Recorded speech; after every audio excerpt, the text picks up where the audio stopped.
how does anyone get anything done these days? The notifications, the dinging, it's incessant, it's constant. If it's not your work email on your laptop, it's your work email on your phone, or it's the work instant message group on your phone, or it's your work instant message group on your laptop, or maybe it's your personal phone, it's your personal email, or your personal social media accounts. Someone liked your Instagram post, or LinkedIn wants you to read this article, or Google tell you about popular news stories in your area, or Facebook are trying to get you back, right? How does anyone get anything done these days? So previously, I always thought of distractions as merely an annoyance, as some kind of irritating ding, right? And that was all their purpose, right? Until I read the book 4,000 Weeks by Oliver Burkeman. And in this, he talks about how distraction can serve a different purpose.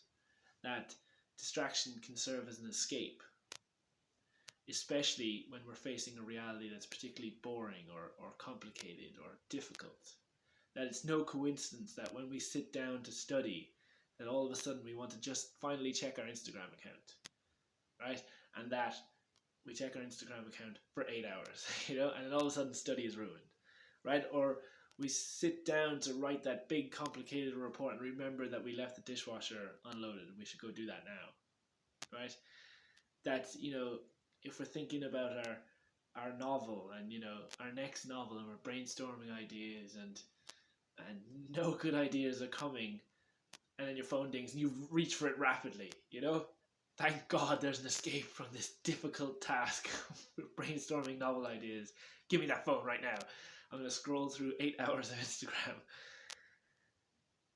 And so, if distraction serves as an escape from a difficult reality, then we kind of walk into the murky waters of self-sabotage, right? Is there a part of you, maybe a deep down part of you, that welcomes a distraction, that wants an escape from a difficult reality?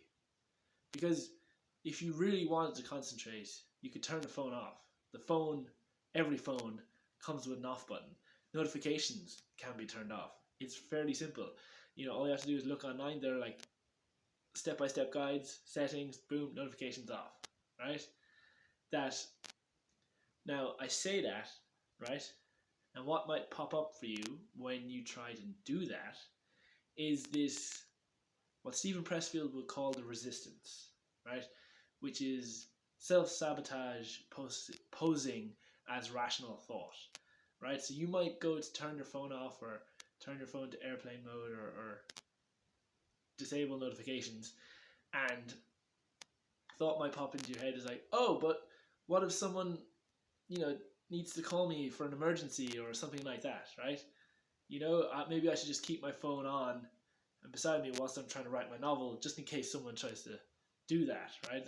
Someone needs me for an emergency, right? And that's what Stephen Pressfield will call the resistance, and he'd tell you not to believe in that. He'd tell you to turn the phone off anyway and get back to work, right? So that's it, really. That's all I have to say. In a nutshell, distractions. Could there be some part of you that really wants them, that really wants an escape from this reality, that you're trying to avoid a difficult task? You'll have to decide for yourself if there's any merit to that thought. So yeah, that's in a nutshell. That's all for this week. Hope it helped. Yeah, see you next week. I'm Tom. Thomas, Tom, whatever you want to call me.